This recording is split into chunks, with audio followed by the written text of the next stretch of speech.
Hello, welcome to Formulas for Teachers. This is Michael Anderson. This is the fourth video in a series that I'm doing where we're working through some responses, a lot of responses on a Google form. These are actually on a Google Sheet, and we're parsing this data, all this data, so that we can be used by teachers. Now, I'm not going to recap where the data came from and why it's been an issue. To learn that, if you probably want to start at the first video and work your way through. But basically, we've gotten to the point where we have taken all the data, which is right here, a ton of responses, over 740 responses, that's done by students in 4 different teachers' classes over the course of 8 periods. We've taken all this data and we've isolated just mine, just for Anderson. So these are only the kids in Anderson's class at whatever period that took this quiz and their scores. Now, I wrote this query formula, and the query formula is described in depth in the last video that I did. I wrote this so that we select just these columns where D, which is where the last name is, the column here, where the last name is, where that equals Anderson, right there. And then I ordered it by AA. AA is right here. This is the second part of the email address, which is their last name. I ordered it by their last name ascending. So all these kids, if we notice, they're all in alphabetical order by last name. And then now the periods are jumbled up, but that's actually not really a big problem. And then I've got all of the scores right here. So this is all of my data. Now I can repeat this process. In fact, I'll show you how easy this is and why this is a simple way to do it.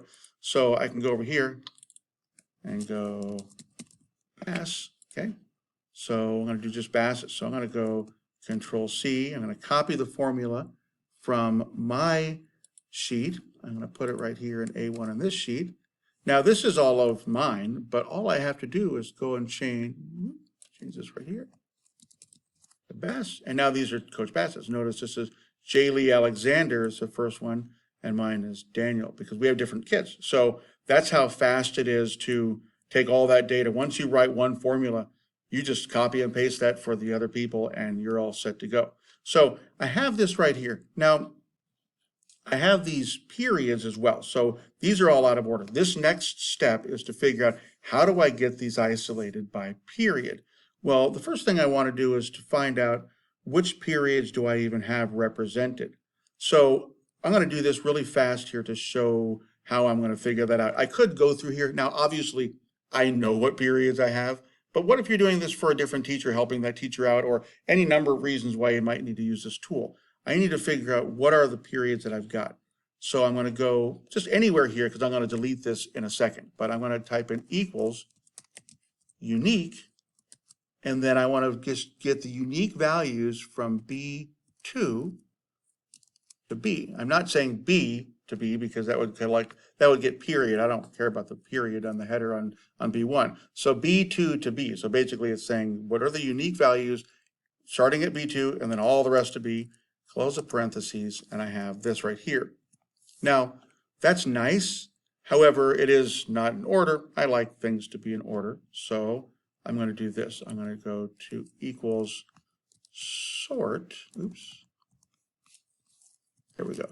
I'm going to do this sort unique, and I'm not going to do anything but that. And that does this. Sort, if you don't add any other pieces to it, and you can, there's different things you can do, but we're not going to worry about that. All it does is makes whatever you're doing ascending. I can sort by something that's letters, and it'll sort it alphabetically. In this case, I'm just sorting the unique values in B from B2 to B, and it's going to sort them automatically ascending. So then I have these right here. Good. So it's 2, 3, 4, 5, 6, 7, 8. So it looks like only first period. I guess that would be the conference period then. So these are the ones that I have. Now, that being said, I know that, so we'll go here. So let's do this. Let's just find the people in second period. So I'm going to type in actually, we won't do it this way. We'll do it the old way first. So first thing I need to do is I need to name a new range. This is my data. So I'm going to highlight this right here. I'm going to use the query function again, and I'm going to go named ranges, and I'm just going to type in Anderson, because that is me. Easy way to do it. That way I know what it is. So I'm going to go here. I'm going to go to equals, query, and then I'm going to query, instead of all data, Anderson, there it is. And then I'm going to select A and C where B equals 2. Why didn't it work? Oh, I see why. Because I need to do the close quote after the 2, then like that. There we go. So I have B and C where E equals 2. Now, if you may notice, I didn't start this on E1. I started this on E2, and there's a reason for that. It's because I like to type in the headers as opposed to having them show up. So on this query function here, I'm going to add one thing. After the quotation, I'm going to do comma 0. And what that's going to tell it is don't include the header. If I did comma 1, that will include the header. Sometimes it includes a header by default, but I don't want to do it at all. So I'll go comma 0, and then that'll, so now I can just type in my own header. And I like to type in my own headers because sometimes I like them to be somewhat different than what is already there for me. I like to have my own syntax or my own words for things. And there's the score. So I have where, so basically these are all the kids in second period, and they were already ordered alphabetically. So these are in alphabetical order. So it's really, really easy to put these in the grade book. Now, this is one way of doing this. Now, to continue on, I can go here, I can go Control C, and over there, just to provide a little space, and then change this to a 3. So that would be everybody that's in third period, and then I can go on and on. But there's an easier way. So the next video, I'm going to show you a slightly different way of accomplishing this goal, which is easier because it allows you to repeat steps very, very quickly. Because remember, the overarching goal here is doing all of this very, very quickly. So I'm going to delete this right here. And the next video, I'm going to show you a different way of getting exactly the same results, but it's much faster.